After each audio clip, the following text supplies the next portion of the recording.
룻기 1장. 사사시대에 그 땅에 기근이 든 일이 있었다.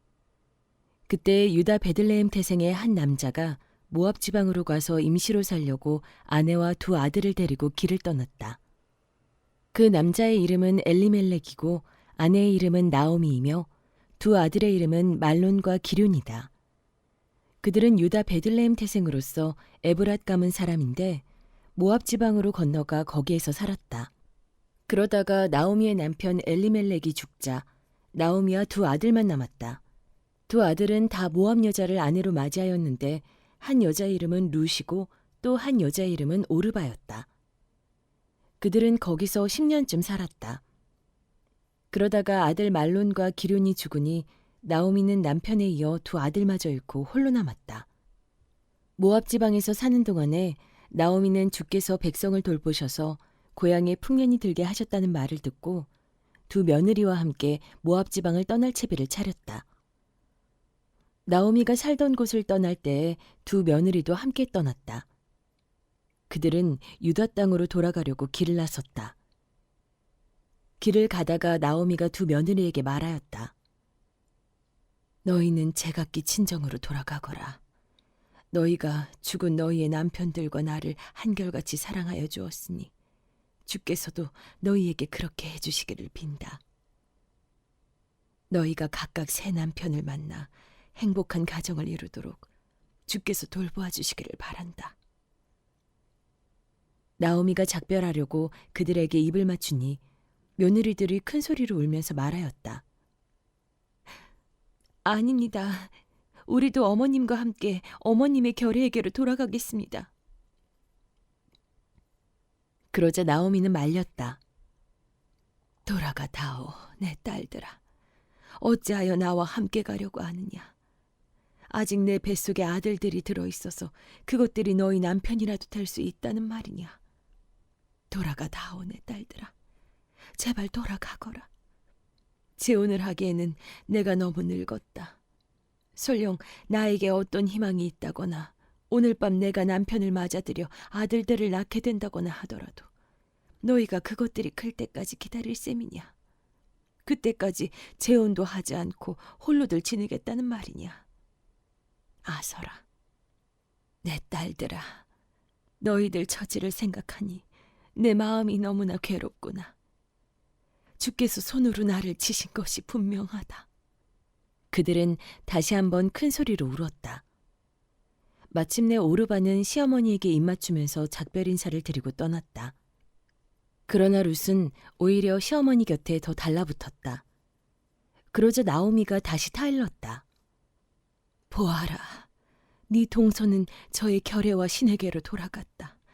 너도 네 동서의 뒤를 따라 돌아가거라. 그러자 룻이 대답하였다. 나더러 어머님 곁을 떠나라거나 어머님을 뒤따르지 말고 돌아가라고는 강요하지 마십시오.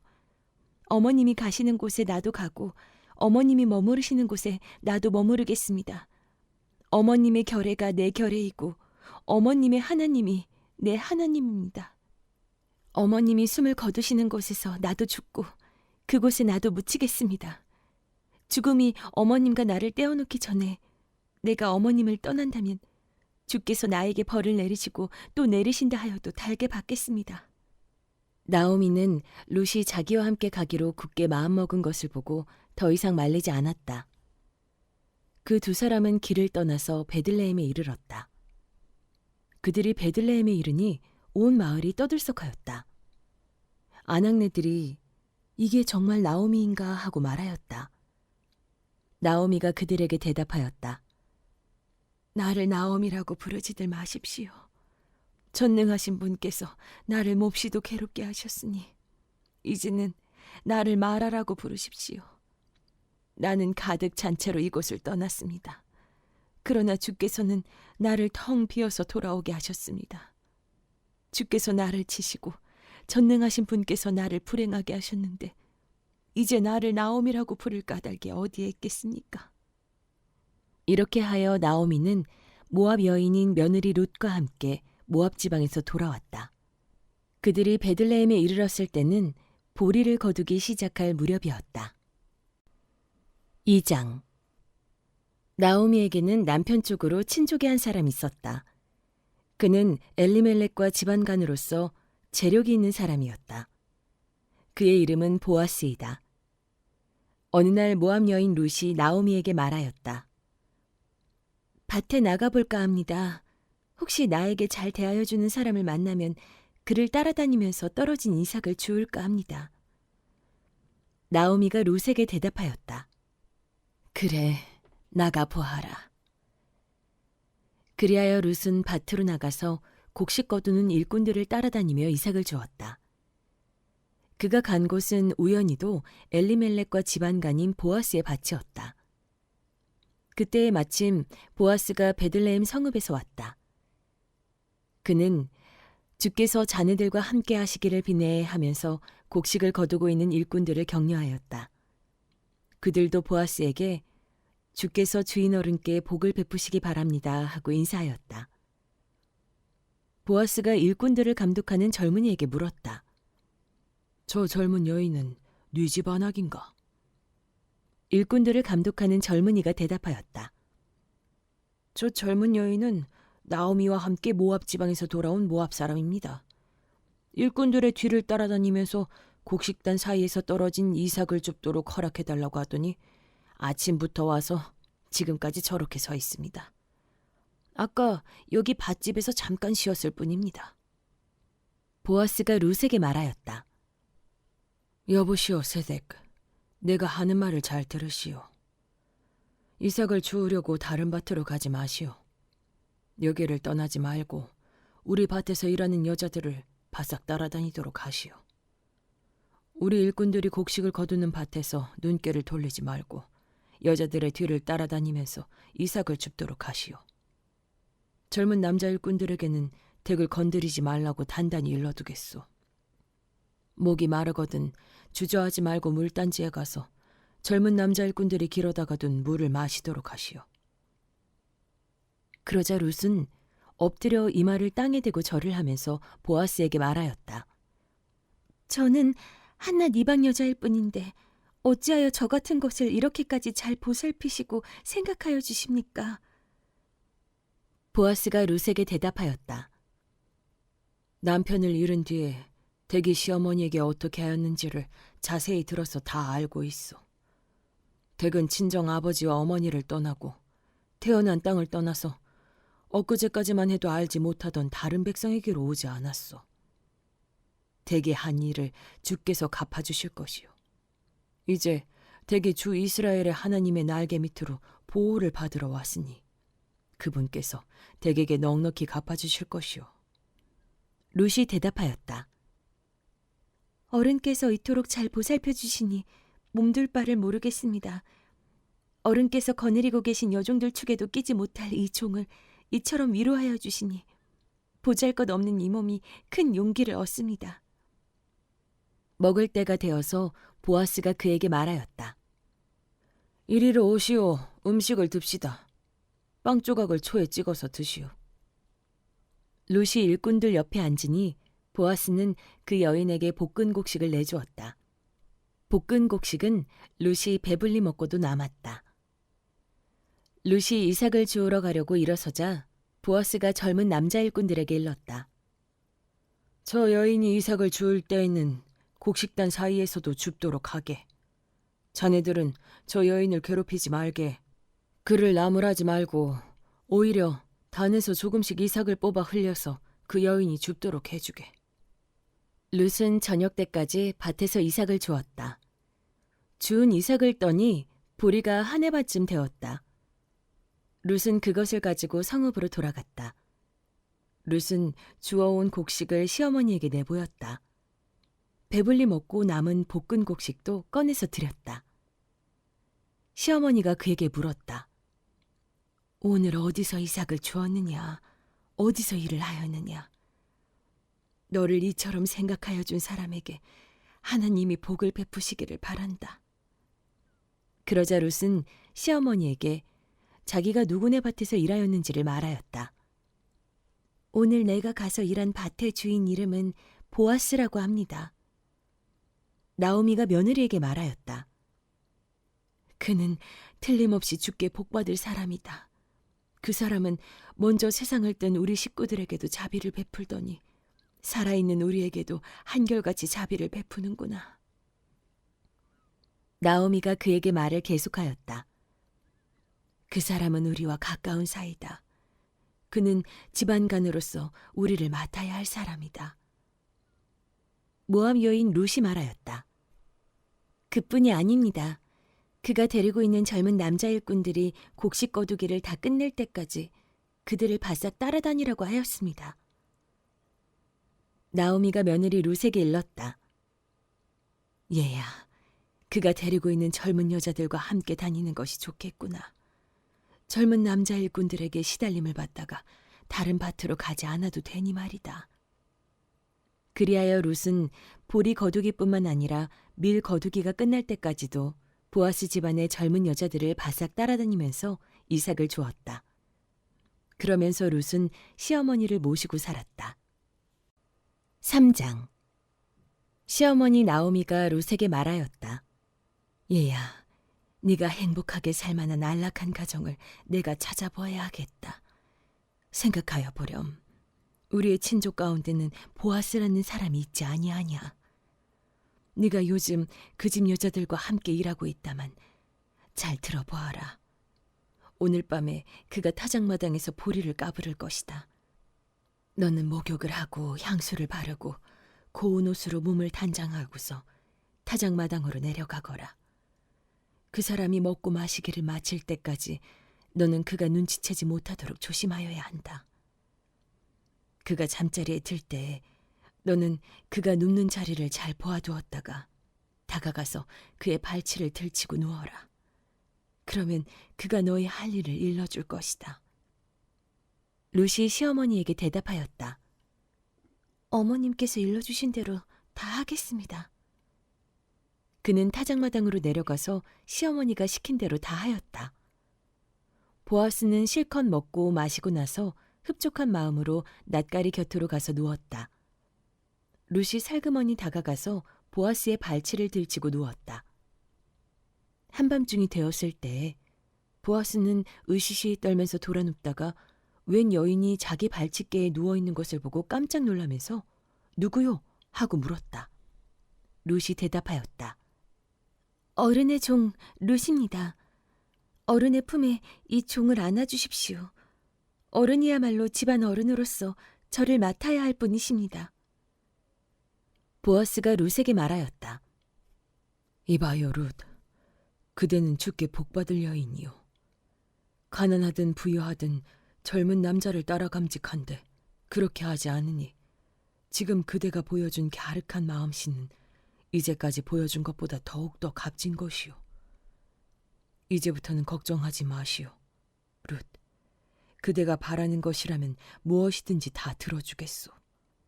그대가 정숙한 여인이라는 것은 온 마을 사람들이 다 알고 있어. 내가 집안간으로서 그대를 맡아야 할 책임이 있다는 것은 틀림없소. 하지만 그대를 맡아야 할 사람으로 나보다 더 가까운 친족이 한 사람이 있어. 오늘 밤은 여기서 지내고 날이 밝거든 봅시다.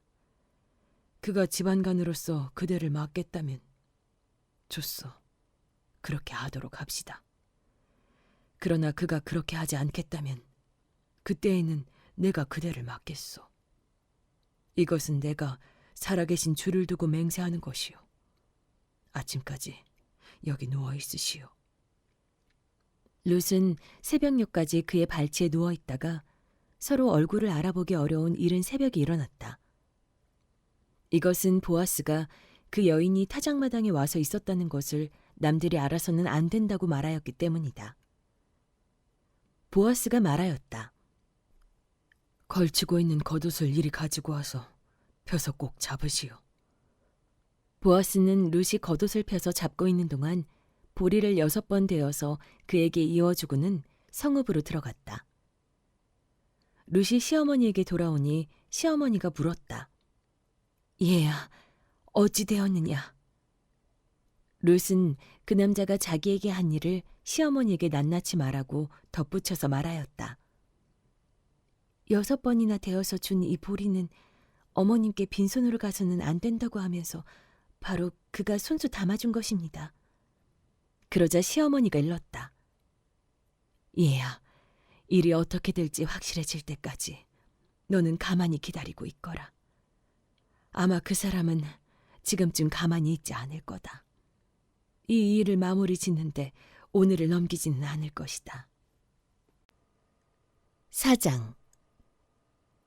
보아스가 성문이 회관으로 올라가서 앉아 있는데 그가 말하던 집안관으로서의 책임을 져야 할 바로 그 사람이 마침 지나가고 있었다. 보아스가 그에게 여보시오, 이리로 좀 올라와서 앉으시오 하고 말하였다. 그러자 그가 올라와서 앉았다. 보아스는 성읍 원로 10사람을 청하여 그 자리에 함께 앉도록 하였다. 그 사람들이 모두 자리에 와서 앉자 보아스가 집안관으로서 책임을 져야 할 사람에게 말하였다. 모압 지방에서 돌아온 나오미가 우리의 친족 엘리멜렉이 가지고 있는 밭을 팔려고 내놓았소. 나는 이 사실을 분명히 알려드리오.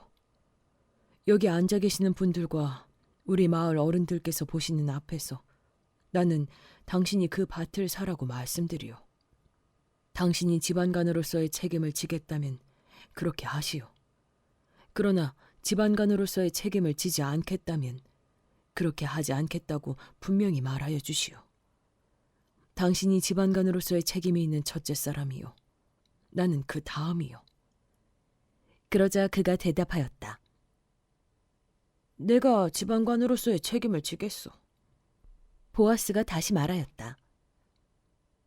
그렇다면 나오미의 손에서 그 밭을 사는 날로 고인의 아내인 모압 여인 룻도 아내로 맞아들여야 하오.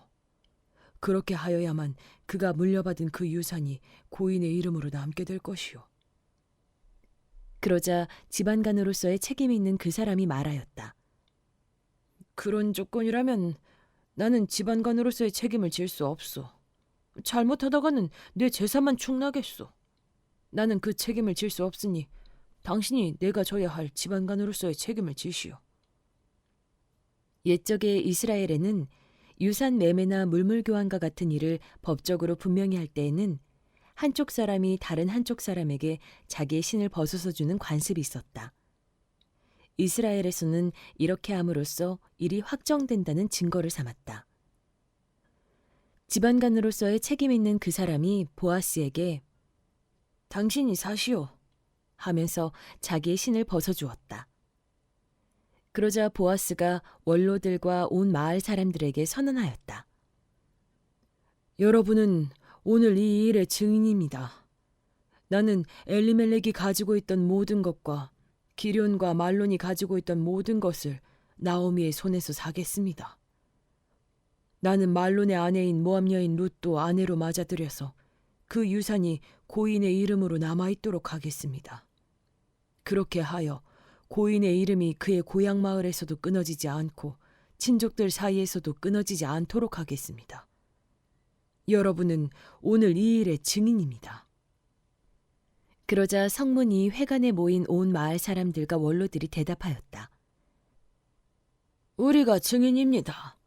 주께서 그대의 집안으로 들어가는 그 여인을 이스라엘 집안을 일으킬 두 여인, 곧 라헬과 레아처럼 되게 해주시기를 빕니다.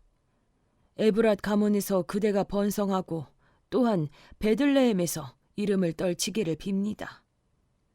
주께서 그 젊은 부인을 통하여 그대에게 자손을 주셔서 그대의 집안이 다말과 유다 사이에서 태어난 아들 베레스의 집안처럼 되게 하시기를 빕니다. 보아스는 룻을 아내로 맞이하였다.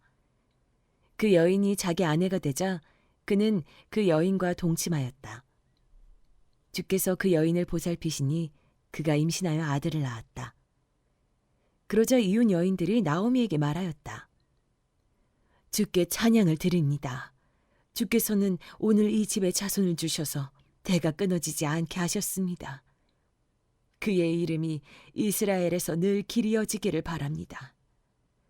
시어머니를 사랑하는 며느리, 아들 7보다도 더 나은 며느리가 아기를 낳아주었으니 그 아기가 그대에게 생기를 되찾아 줄 것이며 늙음하게 그대를 돌보아 줄 것입니다. 나오미가 그 아기를 받아 자기 품에 안고 어머니 노릇을 하였다. 이웃 여인들이 그 아기에게 이름을 지어주면서 나오미가 아들을 보았다 하고 환호하였다. 그들은 그 아기의 이름을 오벳이라고 하였다. 그가 바로 이새의 아버지요 다윗의 할아버지이다. 다음은 베레스의 계보이다. 베레스는 헤스론을 낳고 헤스론은 람을 낳고 람은 암미나답을 낳고 암미나답은 나손을 낳고 나손은 살몬을 낳고 살몬은 보아스를 낳고 보아스는 오벳을 낳고 오벳은 이새를 낳고 이새는 다윗을 낳았다.